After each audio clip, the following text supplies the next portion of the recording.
গৌৰৱ গগৈ নিমাতী কন্যাৰ ভাও ধৰি লাভ নাই।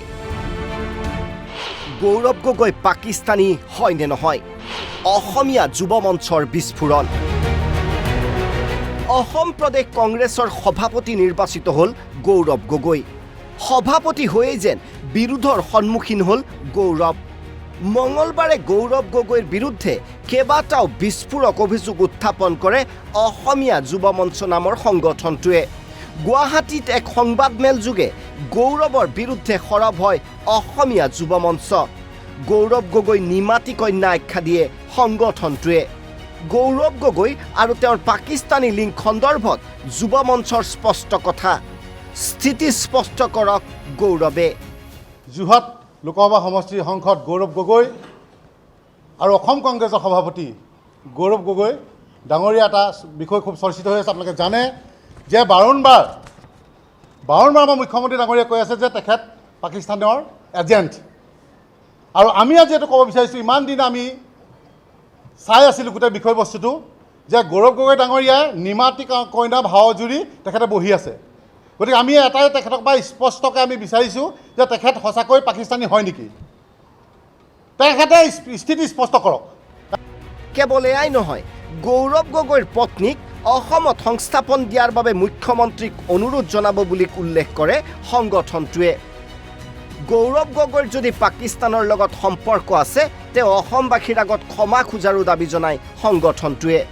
ৰিপুণ বৰা ডাঙৰীয়াই জ্যেষ্ঠ এজন নেতা, তেখেতে সংবাদমেল দিছে আৰু তেখেতক তেল মৰ্দন কৰিবলৈ গৈ বাবা দিবলৈ গৈ খালেও খালে কংগ্ৰেছ খালেও খালে গৌৰৱ গগৈ খাই পেলালে।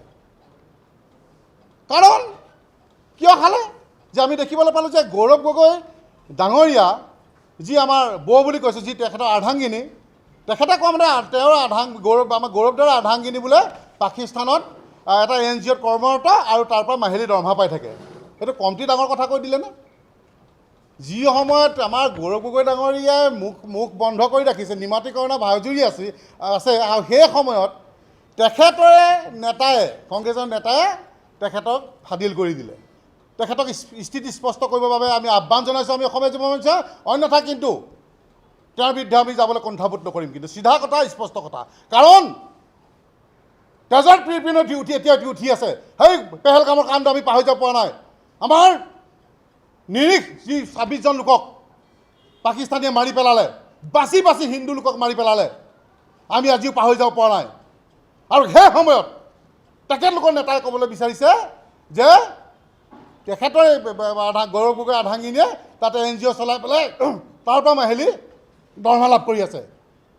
গতিকে আমি এটাই কথা স্পষ্ট কৰিছোঁ, সঁচা যদি অৰ্থত তেখেতৰ আৰ্ধাংগিনীয়ে যদি সঁচাকৈ তাৰ পৰা দৰমহা লাভ কৰিছে, অতি শীঘ্ৰে বন্ধ কৰক। প্ৰয়োজন হ'লে আমি ভাৰত চৰকাৰক, আমি অসমীয়া যুৱ মঞ্চই আমি অনুৰোধ জনাম, আমাৰ অসমৰ মুখ্যমন্ত্ৰীক আমি অনুৰোধ জনাম যে তেখেতৰ আৰ্ধাংগিনীক আমাৰ অসমতে পাৰিলে সংস্থাপন দিয়ক, NGO চলক, মাহিলী দৰমহা দিয়ক। সভাপতি হোৱাৰ পাছদিনাই গৌৰৱ গগৈৰ বিৰুদ্ধে হঠাৎ সৰব হৈছে অসমীয়া যুৱ মঞ্চ। অৱশ্যে ঘটনা প্ৰবাহে বহন কৰিছে বিশেষ ৰাজনৈতিক তাৎপৰ্য।